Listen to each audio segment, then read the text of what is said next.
സുഭാഷ് ഷാജു നാളെ തന്നെ നമ്മൾ ഇറങ്ങുന്നു. Muzhappilangad fest, carnival, cinema theatre, college, civil supplies, ചെറുപ്പക്കാരുടെ എല്ലാ സ്ഥലത്തും. പൊല്യൂഷൻ സർട്ടിഫിക്കറ്റ് ഇല്ല എന്ന കാരണത്താൽ അൽത്താഫ് എന്ന യുവാവിന്റെ വാഹനത്തിന് മോട്ടോർ വാഹന വകുപ്പ് 5000 രൂപ പിഴയിട്ടു. I won't allow anybody to violate the rules. Come on. മറ്റു ചാർജുകൾ എഴുതരാം. Come on. മോട്ടോർ വാഹന വകുപ്പ് ഉദ്യോഗസ്ഥർ എത്തിയ വാഹനത്തിന് പൊല്യൂഷൻ സർട്ടിഫിക്കറ്റ് ഉണ്ടോ എന്ന് ഓൺലൈനിൽ അൽത്താഫ് തപ്പി. അയ്യോ, പണി പാലും വെള്ളത്തിലാണല്ലോ കിട്ടിയത്. ദൈവമേ, ഞാനൊരു കളിതമാശ പറഞ്ഞല്ലേ. അവിടെ തൊട്ട് ഇവിടെ വരെ അടിച്ചോണ്ട് വരുന്നത് എല്ലാവർക്കും അടിക്കുന്നുണ്ട്. അപ്പൊ സാർ, നിങ്ങൾക്കുള്ള വണ്ടിക്ക് പൊല്യൂഷൻ വേണോ വേണ്ടേ? അപ്പൊ ഇതിന് ഈ വണ്ടിക്ക് എന്താ പൊല്യൂഷൻ ഇല്ലാത്ത? നിങ്ങൾക്കുള്ള വണ്ടിക്ക് പൊല്യൂഷൻ വേണോ വേണ്ടേ? അപ്പൊ ഇതിന് ഈ വണ്ടിക്ക് എന്താ പൊല്യൂഷൻ ഇല്ലാത്ത? സാറിന്റെ ടിക്കറ്റ്? അയ്യോ, എന്റെ ടിക്കറ്റ് ഇല്ല. ചെറുക്കൻ സ്വപ്പ പെശാണെന്നാണ് തോന്നണേ. അല്ല, ഇതിനെ പൊല്യൂഷൻ ഇല്ലല്ലോ, ഞങ്ങൾ എടുത്തോളാം. അല്ല, അങ്ങനെ പറഞ്ഞാൽ പറ്റുമോ? സോറി, നിങ്ങളുടെ ഈ ഉത്തരവാദിത്തക്കുറവാണ് രാഷ്ട്രപതിയുള്ള എന്നെപ്പോലുള്ള പൗരന്മാരുടെ ആവേശം കെടുത്തുന്നത്.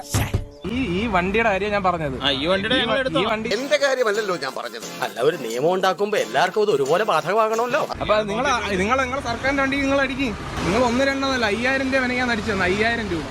എടോ പിള്ളേ, നിനക്ക് നല്ലൊരു അവസരം തന്നതല്ലേ, എന്തിനാ വിട്ടുകളഞ്ഞെന്ന് ദൈവം തമ്പുരാൻ എന്നോട് ചോദിക്കുമ്പോ ഞാൻ എന്ത് മറുപടി പറയും കൂട്ടുകാരന്മാരെ?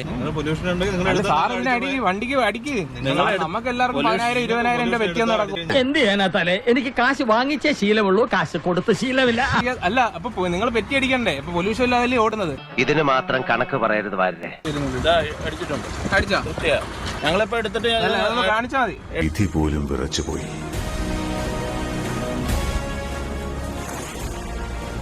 മോട്ടോർ വെഹിക്കിൾ ആക്ട് പ്രകാരം എന്റെ ഭാഗത്ത് തെറ്റുണ്ട്. ആ സാറന്മാർ ആ ഭൂമി പിളർന്ന് ആ വാഹനത്തോടു കൂടി താഴേക്ക് പോയാൽ മതി എന്ന് ആഗ്രഹിച്ച നിമിഷങ്ങളായിരിക്കണം.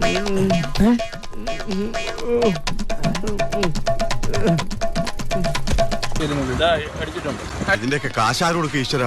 അച്ഛൻ ഏതച്ഛൻ? SP ഒരു 300 രൂപ എടുത്ത് ശമ്പളത്തിന് പിടിച്ചോ. ഇത്രയോ രൂപ ശമ്പളത്തിന് പിടിച്ചോളാൻ പറഞ്ഞില്ലേ? പിന്നെ എന്തിനാ ആവശ്യമില്ലാത്ത കാര്യങ്ങൾ അന്വേഷിക്കണം തന്നെ. ഇയാളെ എടുത്തു കഴിഞ്ഞിട്ട് ഞാൻ അയച്ചു തന്നാ മതി കേട്ടോ. ലാപ്പാൻഡ് വേണ്ട, പക്ഷേ ഞാൻ മനസ്സിലാക്കിയിടത്തോളം ഇവൻ നേരും നിറവുള്ളവനാ. പിഴ കിട്ടിയാൽ ഒറ്റയാഴ്ചക്കകം സർട്ടിഫിക്കറ്റ് എടുത്ത് ഓൺലൈനിൽ അപ്ലോഡ് ചെയ്താൽ ആ പിഴ ഒഴിവാക്കിട്ടും ആ പിഴ അടക്കണ്ട. അപ്പൊ അതൊരു അറിവിലേക്കാ പറഞ്ഞു. ഇനി ഒന്നുമില്ലല്ലോ പറയാനെ കൊണ്ട്. ഒന്നുമില്ല, പോവാ. അങ്ങനെ പോവല്ലേ? അപ്പം കോൺഗ്രസ് പിരിച്ചു വിട്ടിരിക്കുന്നത് പോയി.